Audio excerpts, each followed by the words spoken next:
Kello kilahti taas kerran. Kello on 11. Please join me for a talk about your piece and your company. Tämä tulee siis olemaan englanniksi ja me ei käännetä muuten. Tänne menee niin kauan aikaa siihen kääntämiseen ja mun suomen kieli. Se on niinku tosi bad combination. Niin, but should we do a little bit of an introduction for those people who haven't met you, because you've been here before, not in Kuopio, but sitting here in the corner with me. And who are you? We are. No. I'm just thinking how to. I just start like this. We're the company Miller de Nobili, and I'm Alex. And I'm Chiara. And I got the mic. We are choreographers of the company Miller de Nobili. We are based in Dresden, Germany. And in our work, we combine breaking, urban, contemporary dance with a little bit of acting and spoken word. These are the two dancers of the piece we present today and tomorrow. And we are excited to do it, actually. I'm Alessandro Ottaviani from Italy, Milan. My name is Nam, and I'm from Germany. And Oh no, you have an extra. We have one. Yeah, you can choose. Okay, you are based in Germany, and there is one German. You are not German, or is an Italian company in Germany? No, I would say like we're based in Germany, we produce in German, but we have a very international background in our team. So I'm born in Kazakhstan but grew up in Germany. Chiara is Italian. Our dancers are coming from whole Europe, from Belgium, from Netherlands. Our composers coming from Hungary. So we're just a very international team of creatives. And you had one dancer from Sweden, in Pack. Yeah, we have one dancer from Sweden also. Oh, I got to speak Swedish, which is very seldom in Kuopio that you can do that. Okay, enough of that. How does it work to have a company in Germany? I think it's, we are very supported. We are supported by the city, we are supported by the region. Even though we are quite a young company, we get to present every year at the house in Dresden, which is Hellerau. And we are publicly funded. We are institutionally funded from the city in the last 2 years, actually.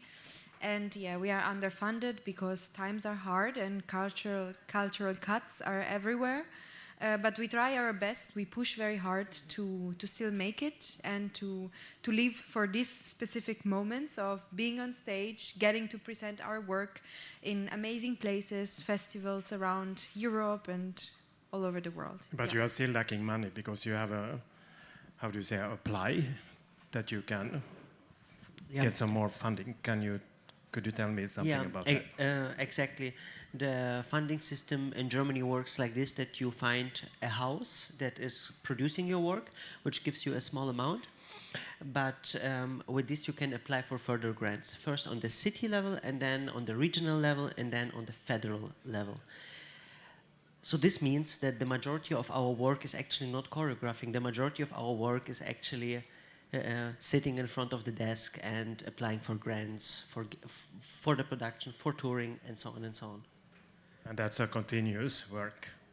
This is a continuous work. Yeah. But I think it's the same situation in Sweden and in Finland, that if you are a freelancer, although you have a kind of a basic structure to work from, you still have to apply for co-producers and a lot of extra money to come into the company. And also there is a lot of cutting into funding for freelance artists in Finland, especially this year and last year, and it's still coming even more. So you are applying for more money. You have a fundraising. So you could go to their homepage, or where do you find your fantastic video that you are asking for help? I'm trying to support you. This is very lovely. Yeah. So our new project that is coming up for October, we have quite a big shortage of 8,500 euros, and we're doing a crowdfunding. And you can find it on our Instagram, for example, on our homepage. Miller de Nobili. Yeah, or you can also reach out to us after the interview if you want. Yeah. So if you have some extra money in your pocket, we gladly accept them. Not me, they. Sorry. Okay, so you have different productions that you are doing. You showed one already called Pack that was made during the pandemic. Both dancers were in it. When was this piece that you are showing today? It's premiered a year ago. Yeah, actually. Can you tell me about the process a little bit? Yeah, this was, now it would be great to hear from them, I think, a little bit more about the process, but this is our latest work.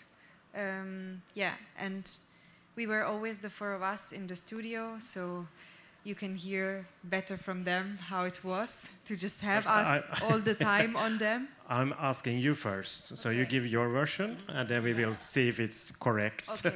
I think it's the better way to. Yeah, I think for us it was it was nice to be able to focus on a duo. Usually we always do group work, so we always have like 5, 6, 7 dancers to deal with in a short amount of time.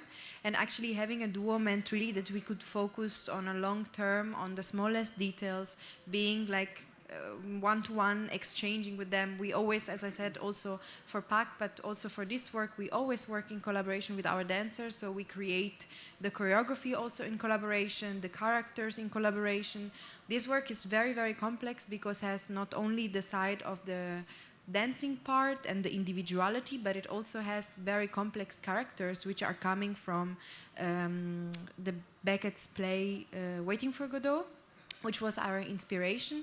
The characters are not exactly that. They are a combination between them two and the original characters, but still they had to implement that in every small movement of the choreography. So at all times, the crazy thing is that you see the movement, but within the movement, which is strictly choreographed, there is always some little glimpses of improvisation, which is crazy to see because everything is so fast but so rich in details. And of course they also speak sometimes because the play, it's actually like a spoken word. Yes, I get it. No, I just sorry. I just wanted to add. We had also a very nice creation process because we created the work in Madrid, partially in Germany, and then we had the opportunity to present it at the Venice Biennale, which for us as a company was also a huge opportunity to present the work there, which was super exciting. Yeah. Okay, dancers, is this true now what they said? Your version of the creative process. Yeah, like following what Alex said, it was really nice to have a lot of time actually, because we had some time before Biennale in Venice, then we had a bit of time after in Madrid. So we always feel that also every time we perform, the piece is getting better, and it's always really nice, as Chiara said, like to work to try to do a duo, no? That is more demanding because of course it's just from both of parts, because just you are the 4 people in this case in the studio, but yeah, it's really nice like to try a lot also to like from my side to connect with especially one person, no? Because for PAC, for example, we were 5, no? And this time you have only one person relating to, and I feel it's more about like the relationship or connection, how it develops, how it undeveloped and stuff. So it's really more, from my side, it's more like narrow focus on that, which is really nice. I mostly agree with Ale, and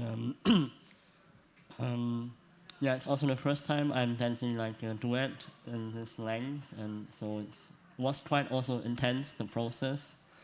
And I had some moments where I had really struggled to keep everything in mind, like all the choreographies and the changes that we did after each time, and then it was also quite tiring. But I think in the end, it was still worth all this process and hard work. And I also really enjoy to perform it and to dance with Ale. And yeah. Have you been performing it now for how many times? 20 or 50 or? I wish. I'm not sure. It's less. I think less than 10 times even. But it's been. I mean, you have it in your body for I would say more than so. a year, and Yeah. now it's like coming. You're going back and forth in it. Is it a very big difference from Pak? Yes, for sure. Because Park was a lot of free moments also, and was really playful in terms of what we could do. And the duet is really a bit more structured, a lot more material to remember, and like stamina-wise, it's different than Park for sure. Questions from the audience? Something you wonder? Everything is super clear. How many times do you practice the performance? When we represent the performance, we have between 2 and 3 days of rehearsals before going on stage. Yeah, because but nothing in those, like in the studio and in your where you are in the bass and that. Yes, this is actually the most complex piece, so we try to have more rehearsals. For Pak, for example, we need like 1, maximum 2 days, but for this piece we need 1 day only to recap all the movement because it's a lot of material. Yeah. I've seen videos of when you are rehearsing and you almost make it. Is it true that you just have 1 day, but then you practice by yourself or try to remember it, or? I feel like in this case, for there was still time, is like sometimes you relate more to your body that remembers it. Sometimes you relate more to your mind. So one of your parts remembers a bit, and you follow. Kind of, I feel, yeah. Is that more difficult now when you have to be in the character and the body remembers more, the muscle memory remembers more, or is it like you have to work more with your? I feel in my case it's like as we did it more times in the past, like it's more digested and it's easier to access it every time. And now, as Chiara said and Alex, some glimpses of new or fresh stuff happening every time. So even for yourself, and then you can like share it to the audience. It's always kind of like fresh and new, and not just like, oh, we're doing this again. Yeah.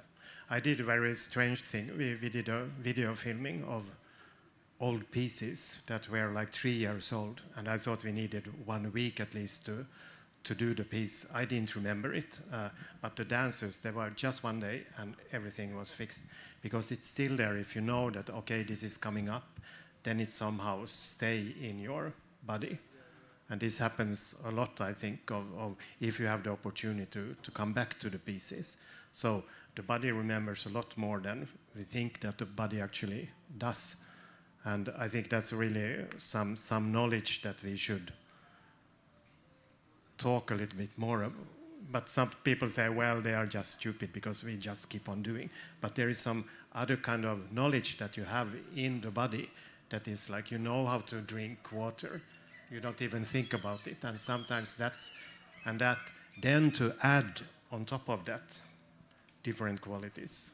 I think that's the fantastic work that we sometimes lose when the production is so small and so intense and then so few performances. So sometimes we don't have time to develop that. So I think it's really nice that you can come back to different works. Okay, some more questions from the audience. So a little bit about the characters then. They are not each other, or they are not, what's the name, Estragon and Vladimir. You are not that one and you are not that one. Tell me about it a little bit. I think it's a little bit of a mix. Like we have,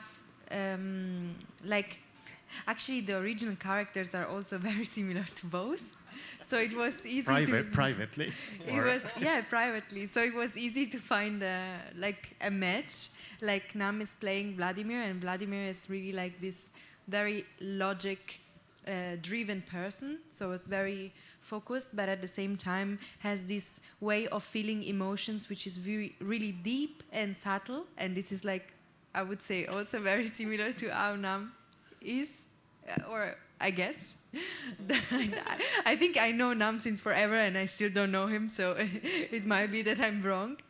And Ale is more like the character of Ale is actually much more emotion driven, is much more impulsive and instinctive and very passionate and complaining, and this is, I think, also same for Ale, a little bit similar to how Ale is as a person, of course, like with all the love that I have for them both. So they match perfectly, like it wasn't so. Of course, there is a lot of research. We also work a lot to how embody the characters, so not only how they are as people, but also how are these qualities that I just said connected to the movement and connected to the physicality, because we are still doing dance, right? But at the same time, it's nice that those qualities are already somewhere in the back of their mind. Yeah. Is this true, what she's saying?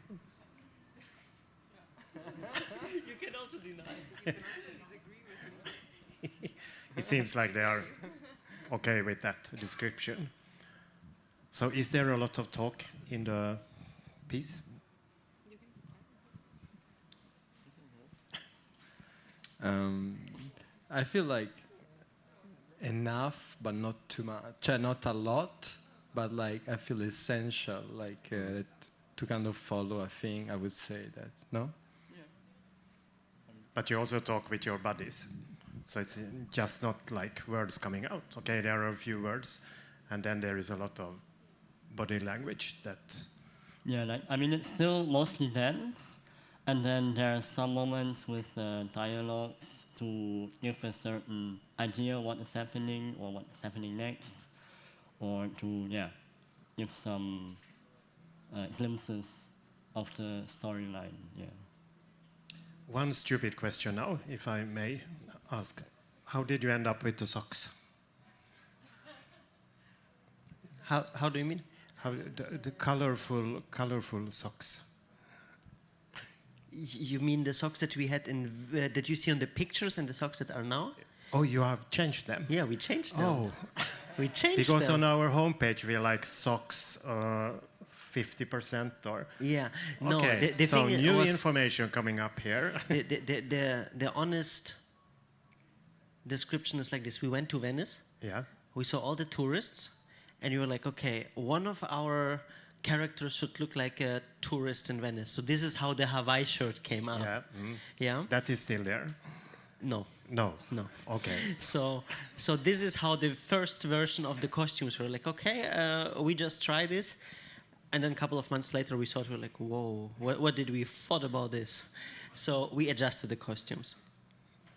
Okay, so let's go and buy the tickets and see what is going to be worn tonight. Yeah, and what I wanted to add to the text, Sorry. the piece is also done in a way that you don't need to know the original play of Samuel Beckett in order to enjoy the work.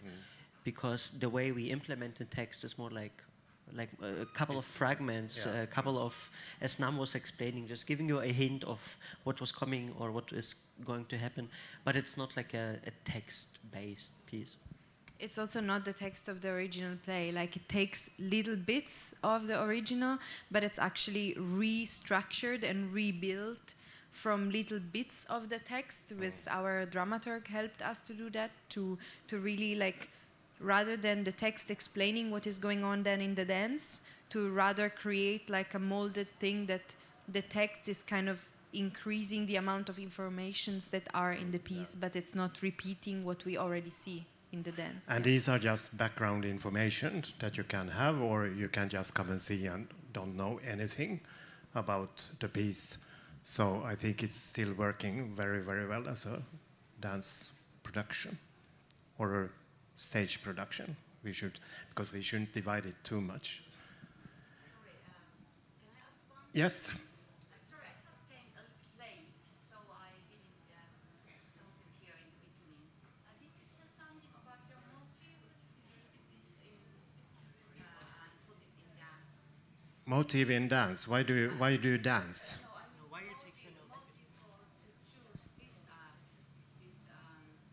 Samuel Beckett. Yes. Okay, why did you choose this? Why this?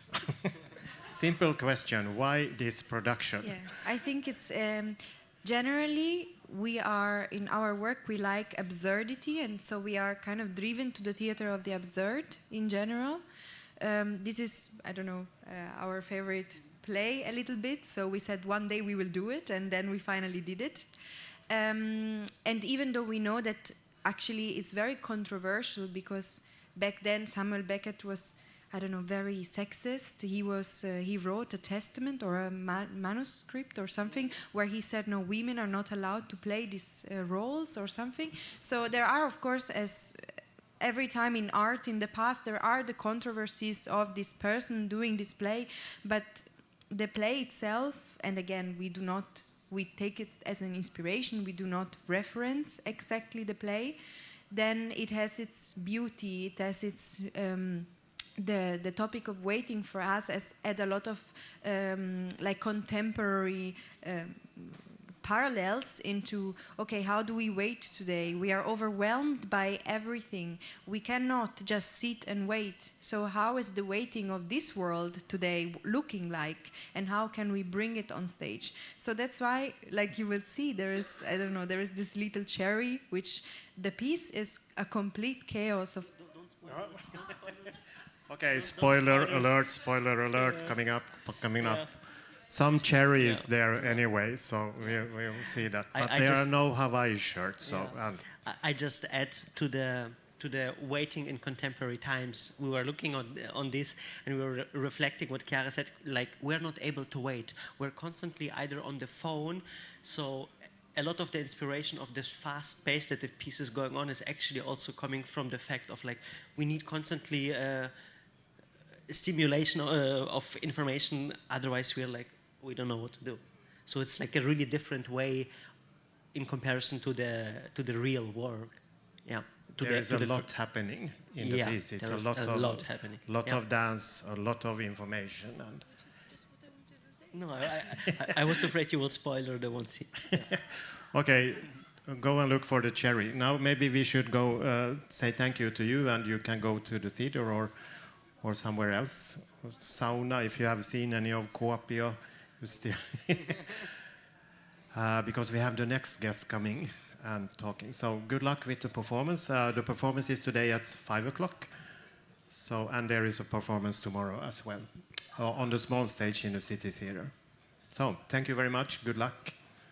Thank you. Thank you.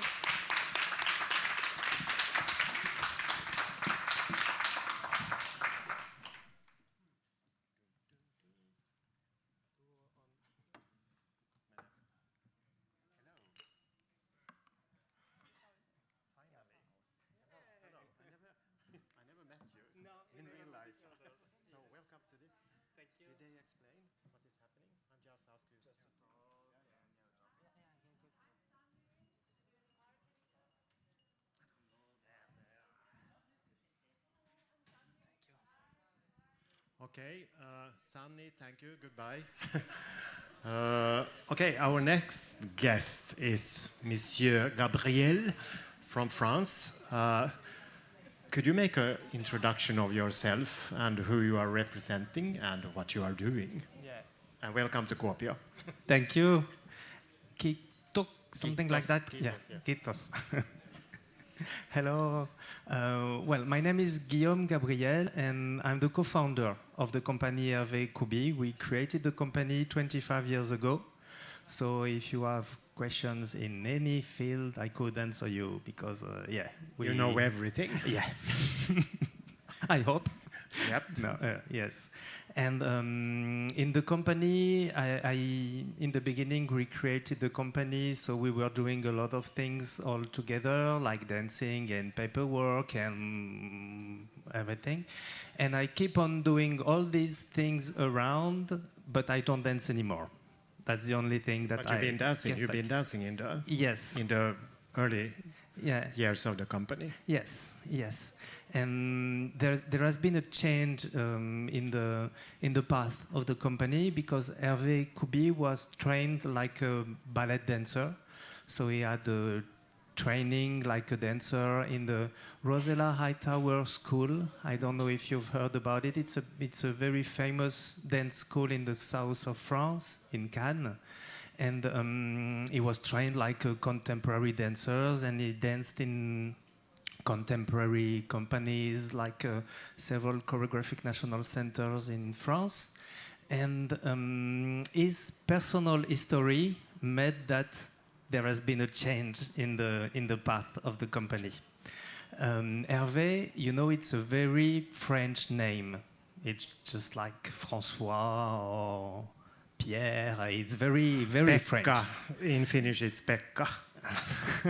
More or less. Okay, and it looks like, well, like a French one, and yeah, and he has prickles, so nothing very ethnically oriented, I should say. But Koubi doesn't sound French, really, and he was wondering. He knew that his parents were born in Algeria, but he thought that there has been a strong story between France and Algeria. Algeria used to be a French department, and because there was a colonization process in the 80s, so French people went there, settled there, and in 1962 they came back because there was a kind of independency events. So for him, he was coming somewhere where his great-grandparents were coming from Brittany or somewhere, and they settled in Africa, in Algeria, and then they came back in France in 1962. For him, it was the process. And he asked his father, Koubi, where does this name come from? And one day, when he was 25, I was there, and his father showed him a picture. And on this picture, you could see a man, all dressed in traditional Arabic style. And he said, this man was your great-grandfather. He was not speaking French. He was only speaking Arabic. And it's the same also from your mother's side. So it was a bit a shock for him because he was not from Brittany. He was from Africa. So we went to Algeria to meet dancers. And I remember we asked to the French Institute, do you know if we could find some dancers in Algeria? We are looking just to meet them for a project or just to meet them.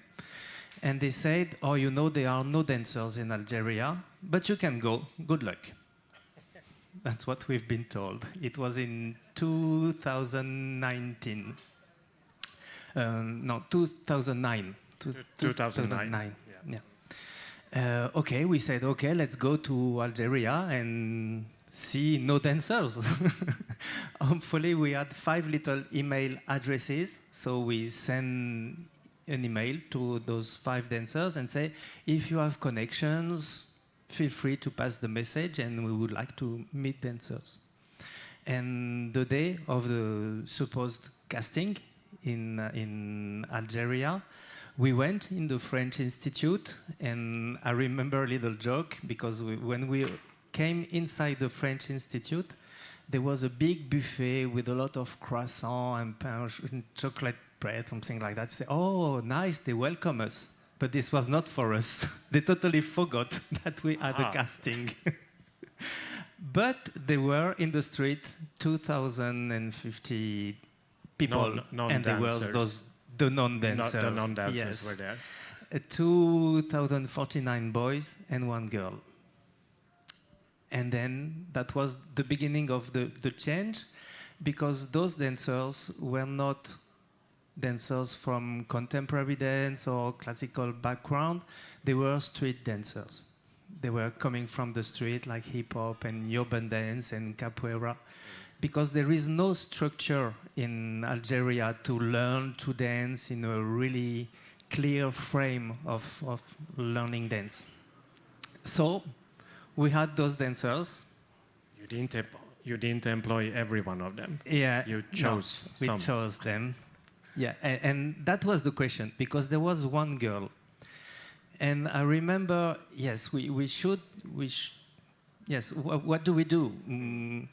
A rite of spring with one girl and only male, or something else? Well, we did the show, and an excerpt of this show will be presented during the gala. It's What's the Day owes to the Night. And for us, that was a new way of embracing the choreographic writing.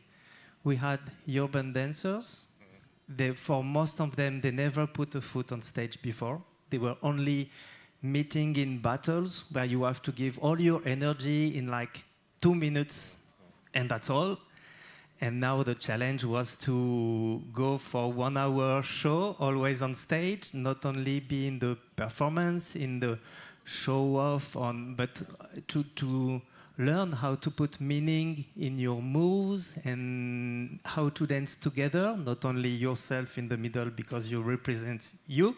No, it's you among a group, how to dance together, how to play with the music, with pace, with and what was really great is those dancers, they were very open, and the work was very easy because we easily made a path toward them, and they very easily made path toward us.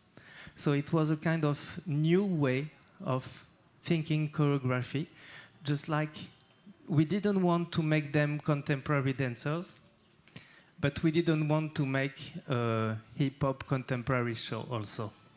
So it was a kind of mix in the way of approaching the thing. So it was in 2010, and now we still work for dancers from this period.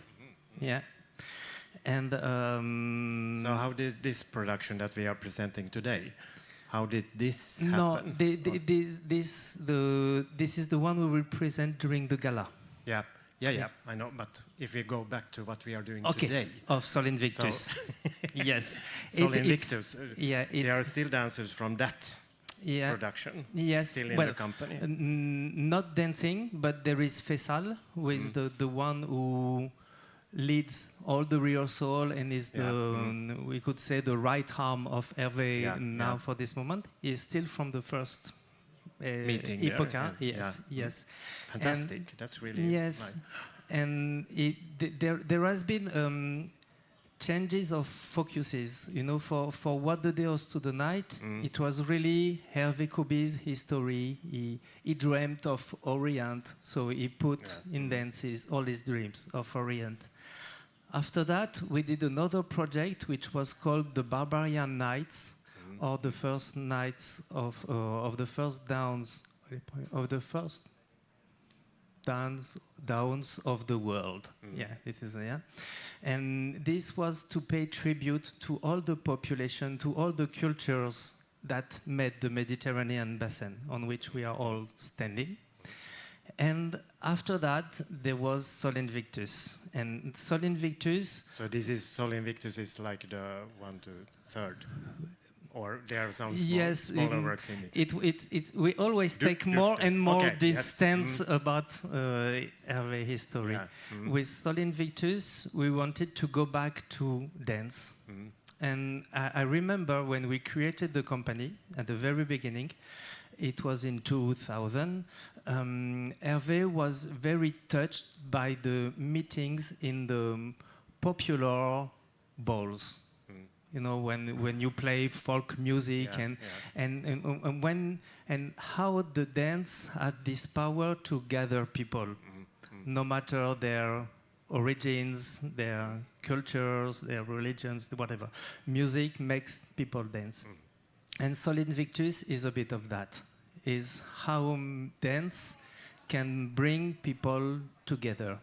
What's the essential part of dance that, you know, we dance before we know how to walk. So there is something like, of humanity in this. And for Sol Invictus, it was this. You know, at this moment, we really have the feeling that we want to put people one against the other. We want to put nationalities one in front of the other. And you are from France, you are from Algeria, you're from Russia, you're from that yeah. I'm from Sweden. I'm from Sweden. You don't have any Swedish. Oh my kids, God. Is it okay? Sweden, Yes, it feels so. Finland, Norway?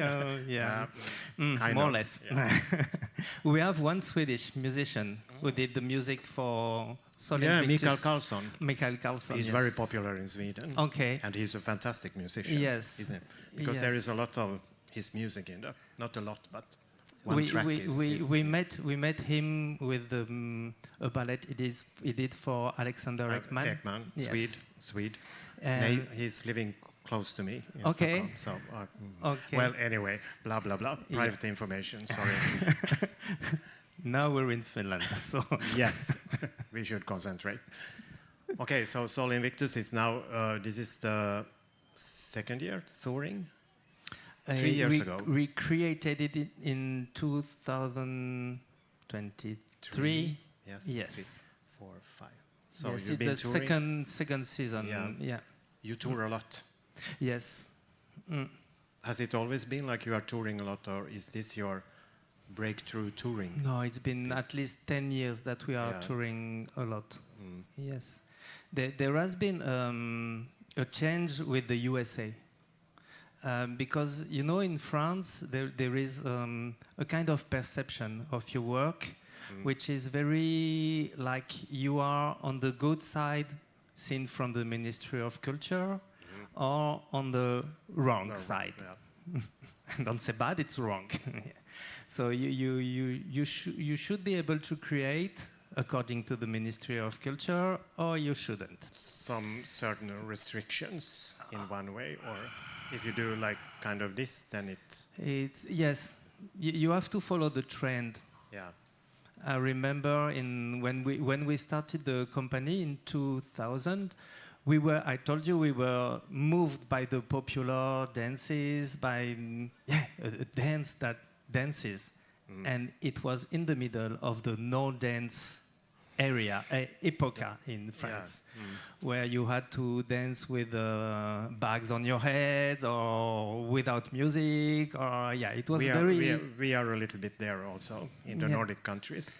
It's a little bit divided. I call it dance, that the audience understand. Oh, this is a dance performance. Yes, but I have nothing against this kind of research or whatever. Different style. But it's sometimes the way the people look at you if you are not in this trendy thing.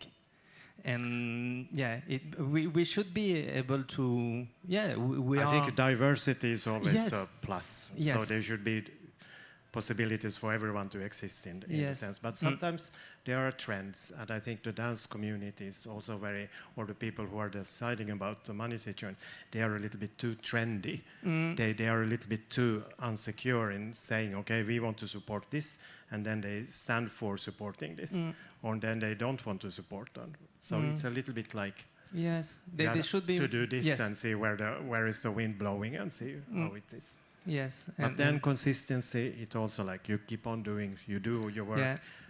It's a bigger thing. We've been moved by dance changed us. Hervé is a doctor in pharmacy. So if he wants, he can have a pharmacy and have his own business. I was working in a bank when I met Hervé, and I did high school studies. So if we went to dance, I think it's because something at one moment changed us, and dance. You were not so happy in the bank. No. No. So you decided to dance instead. Yes. Well, that's a good choice. If we do this, I think it's because we love what we do, and we don't really want to do what we should do to get money and to be supported. So And now things are changing little because they realize that 25 years after the creation of the company, we are still here. We have some supports in local territories, like in north of France, like in southwest, and like in south, also in France. And now they realize that, well, maybe it was not such a bad way to do what we did. So let's see. But you have to apply for support and government money. And it's always like, okay, you haven't had it for. Yes, like it's always a fight. Yeah, we're talking about the same. Everyone has to do it, and even you have to do it. A lot. Although you are a bankman. No, I'm the one. Yes, ex. So you do the applications. Former. No, that's the Because in Finland or in the Nordic region, we always think that in France everything is fantastic. What is fantastic is the French status for the artists. Yeah. Really, it's unique. It means that if you work for a certain amount of shows during the year, then you have rights to help. And the days you don't work, you are paid by the French state, and the days you work, you are paid by the company. So the dancers can really be professional and only dedicate themselves to their art. And the days they don't work with us, they can train, they can, and they don't necessarily have to go to be waiters in the restaurants or whatever. They can really. We have the same system in Sweden, but we don't have it in Finland. No, that's very helpful because. But it's not like hundreds and hundreds of people, but you have to apply for it and you have to prove that you are a professional dancer, and then you can. When you get into the system, then. In Sweden, it is like you have a certain amount of, I think it's 300 days. Okay. That is like divided, and then you can divide that between work and blah, blah, blah. Yeah. But this is cultural politics. I think it's more or less the same idea. What about more Sol Invictus? What should we know about it? I think everyone is really looking forward. And I must say, like, there are still tickets left on the highest up places, and please go and buy them now after this talk, because otherwise it's going to be chaos tonight. Okay, Sol Invictus, sorry. Sol Invictus, I said, Hervé thought it like his declaration of love to dance. To all the dances that shaped his choreographical writing. Yes. And this is a show, there are inside 19 dancers. For the previous shows, I don't want to tell you how many boys, how many girls. But you will see, there are 2 girls on stage. And this is not the first show, because in the beginning of the company, Hervé and I were the 2 boys. They were only girls. And but for quite a long time, we've been working with only male dancers because of the dancers that we met in Algeria, and then we kept on working with this process with them. So what to say about Sol Invictus is like a ritual also. You know, the Sol Invictus is the ancestor of Christmas. It's it's a Roman celebration, a pagan celebration that was happening in the middle of the winter, something like 21st of December, when the days are the darkest. Yep. And we know this very well in this part of the world. And I think even in the northern countries, you have the celebration of lights, where candles and that's a little bit before. It's not so popular in Finland. It's more in Sweden. Okay. It's called Lucia. Yes. But she's coming the 13th of December. Okay. And then we have in Finnish it's Swedish it's midvinterstånd. I don't know, the 21st of December is when it is the darkest. This is from the Viking area. But actually next week we are celebrating the opposite. Yeah. That's the midsummer. Yeah. When it's the longest. Yes. But now we are in winter France. Yes, and Sol Invictus was that that celebration. So Yeah. right, because of ritual, because the seasons, the things like that are coming and round, and I was saying before that we have the feeling that we are living in a kind of dull times, kind of dark times when there is war, there are crises, and we should hope for better days. So Sol Invictus was that hope for brighter days, to the sun come back. And in this moment, we would like Sol Invictus to be that thing, that hope, that dream to how could we still live together. Yeah. So it's this in dance, with dancers coming from all around the world. There are 19 dancers and maybe as much as nationalities as dancers. Yeah. Fantastic. Yeah. Should we open up to some questions? Is this picture from? Yes. Yes, and she's This showing one. now a picture of two people holding hands. Yes. As we stream this, I got some notes that I had to tell. Anyway, yes, it's that picture. More questions? Finnish people are very silent, and then they talk afterwards. So this usually happens. But I think you explained quite vividly of the whole thing and the whole process and the company. So I don't know if I have any more questions myself. For just to say to the audience, go and buy the tickets. And you still have performance tomorrow. And also the first piece that he was talking about is going to be part on the gala. Yeah. So that's the original piece of starting of the new company. Yes, you have the change turning of point of the choreographical. But we will part. not see the whole piece. It's No. just a section of that. So Yes. it's included in the gala performance on Friday and Saturday. Yes. Okie doke, people, ask something. How if I would like to join the company, how should I do? I'm too old, so you should just say no. It's not a question of age. In my case, I would say, because my back is hurting very much now. So. When we met those dancers, I remember there was in the popular folk dance. Yeah. When we met them, there was such an energy in everyone, young or less young. And I remember, because we did some research, we've been working on traditional and popular dances for almost 7 years. And I remember that there is a French dance which is called la bourrée. We say pas de bourrée. I don't know if you... in the ballet word there is... something like that. Yeah. And in the 1970s, there was in the countryside of France, all the youth were leaving the countries and they were going to settle in the big cities, in the capitals.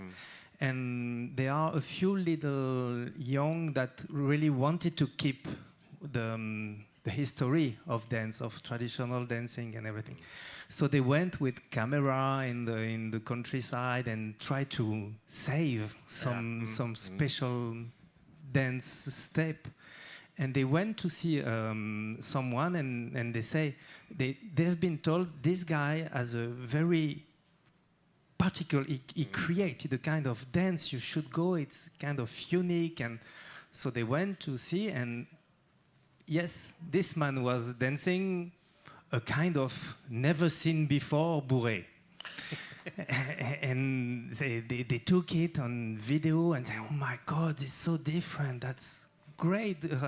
And they realized that this man was just walking like that in life. Okay. So, so he was dancing according to what he was able to do. And everything can be beautiful. And in the dancers that we have on stage, they are very physically different.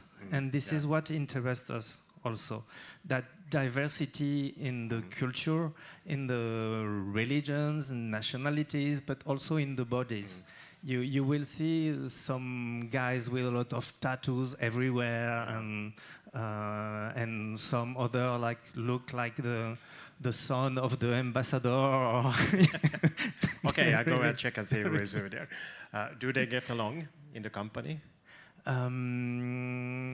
You mean in our with long all the different nationalities? Yes. They get along. Yeah, Because they are enough professional to say, okay, it's work, so let's work together. And So people, if you see someone walking like I met some of them this morning, they are like huge. Some of them. Don't be afraid. They're No, kind. They are nice. Yes. But my last question is, what happened to the girl? You know, it's not when we it's a kind of you meet people and you want to work with them. We did special projects with girls. For example, I told you when we went to Algeria, there was one girl in the beginning. I was meaning what When happened we to came that after, girl? when we came after, we saw more girls. So we said, oh, it's good. There are more women dancing in Algeria, and then we did on our own money a project for 14 dancers, female dancers coming from all around the Mediterranean basin, and we did a small video of that. A kind of project. It was a video dance project. You can look on the website, and if you're interested, this is something called Sylphid, about women. We come back from Korea, South Korea, for a project with only female dancers. And for Sol Invictus, we have a cast. Sometimes there are 3, sometimes there are 2.